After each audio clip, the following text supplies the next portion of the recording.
Selamat pagi, Assalamualaikum warahmatullahi wabarakatuh. Berjumpa lagi dalam pembelajaran daring seni budaya kelas 8.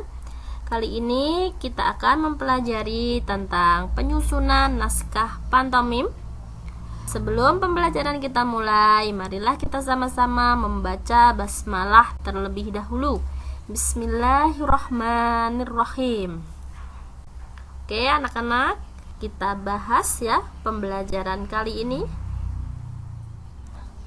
Perlu anak-anak ketahui ya bahwa pantomim itu berasal dari bahasa Yunani yang berarti serba isyarat. Jadi semuanya serba isyarat tanpa menggunakan kata. Jadi di sini pantomim itu menggunakan bahasa nonverbal. Artinya nonverbal itu tanpa menggunakan kata-kata, hanya menggunakan isyarat saja. Sehingga pertunjukan pantomim berarti sebuah pertunjukan yang tidak menggunakan bahasa verbal ya, bahkan sepenuhnya tanpa suara dari si pantomim tersebut. Anak-anak perlu mengetahui bahwa seniman pantomim ini merias dirinya dengan riasan putih ya, dengan celak mata hitam. Bahkan yang sangat fenomenal atau yang kita ketahui bahwa pantomim itu menggunakan kaos ya bergaris warna hitam putih, biasanya kaos dalam pantomim tersebut. Nah, di sini ada langkah-langkah dalam membuat naskah pantomim. Ada 5. Yang pertama yaitu pemilihan topik. Kedua ada penentuan tokoh, latar itu tempat, serta sudut pandang. 3 yaitu penentuan plot cerita. Untuk menentukan plot cerita itu kita harus menulis ringkasan cerita ya, yang terdiri dari bagian awal, tengah, dan akhir. Kemudian kita harus mengidentifikasikan unsur pantomim yang kita tulis. Dan yang keempat yaitu membuat rancangan tulisan awal. Dalam membuat rancangan tulisan awal, kita buat kerangka alur atau urutan cerita. Pikirkan apa yang akan terjadi, kapan terjadi, dan bagaimana terjadi. Buatlah urutan naskahmu sesuai dengan yang kalian inginkan. Dan yang kelima yaitu menulis naskah akhir. Setelah selesai menulis naskah, koreksilah dan lakukan perbaikan jika diperlukan melalui bedah ya, biasanya yang disebut. Kemudian baca naskah drama tersebut dari awal sampai akhir. Setelah yakin tidak perlu ada revisi pantomim jika ditampilkan.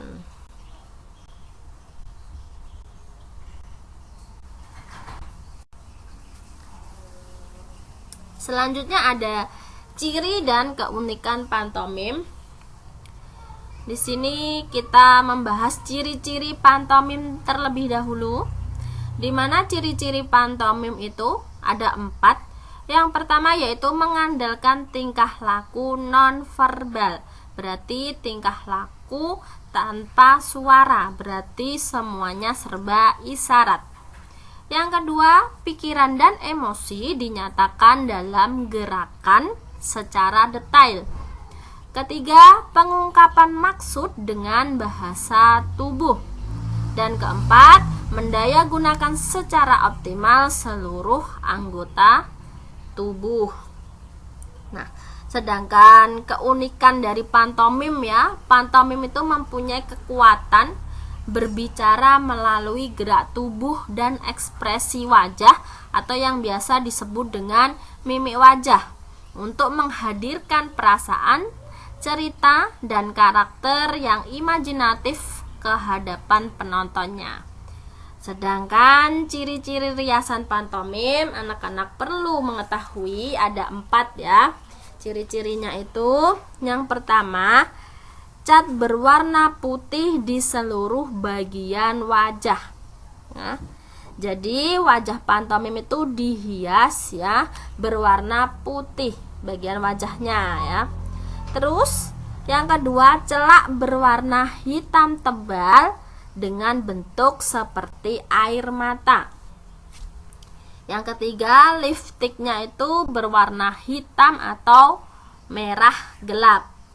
Jadi lipstiknya tidak berwarna merah terang ya, tetapi berwarna merah gelap. Dan keempat, alis mata berwarna gelap. Itu merupakan ciri riasan pantomim.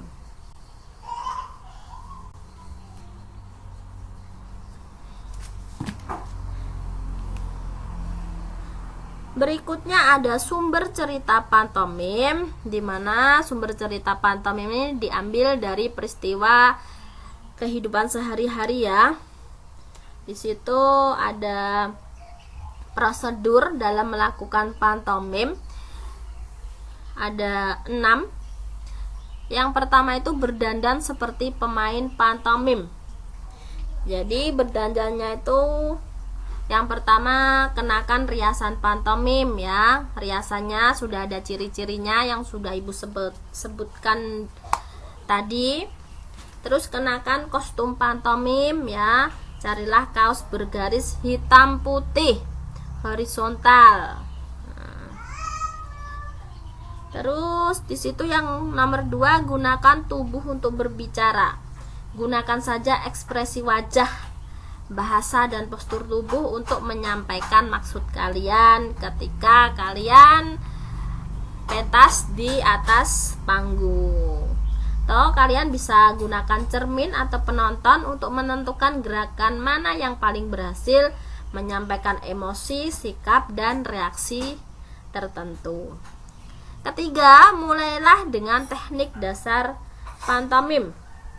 Jadi yang harus dilakukan tuh ya, ada mengembangkan khayalan, gunakan suatu titik tetap. Maksud dari titik tetap tuh dasar pemikirannya sangat sederhana. Seniman pantomim tuh menentukan satu titik dengan tubuhnya dan tetap diam pada daerah tersebut. Teknik ini adalah dasar dari semua ilusi yang dapat diciptakan oleh seniman pantomim. Yang ketiga, tambahkan garis pada titik tetap. Maksudnya, garis pada titik tetap ini pada awalnya dibuat hanya dengan menambahkan satu titik tetap lainnya, sehingga terbentuk jarak di antara kedua titik tersebut. Jarak relatif ya di antara kedua titik tersebut juga dapat menjadi dasar bangunan dinding. Yang keempat itu ada buat garis dinamis ya. Dengan ide membuat garis dinamis itu dapat diterapkan pada menarik tambang. Biasanya kan ada ya pantomim menarik tambang.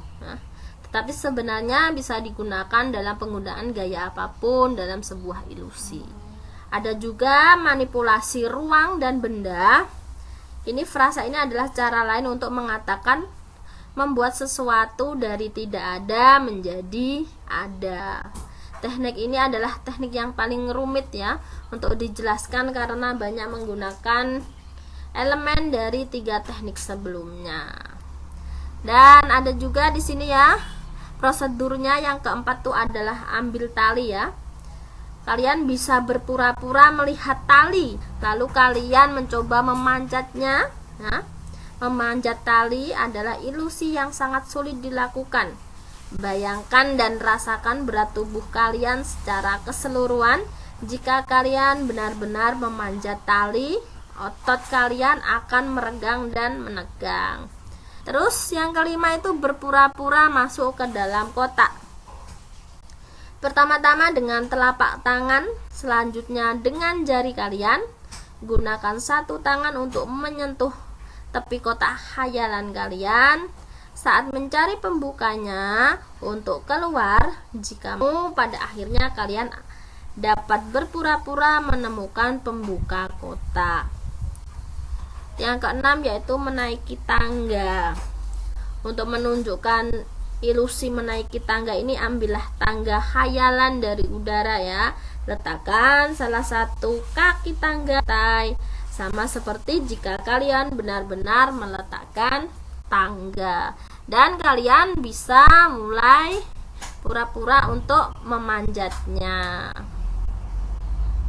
Oke, itulah tadi penjelasan mengenai penyusunan naskah pantomim ya, mulai dari langkah-langkahnya serta ciri dan sumber cerita pantomim. Sekian dari Ibu, terima kasih. Goodbye. Wassalamualaikum warahmatullahi wabarakatuh.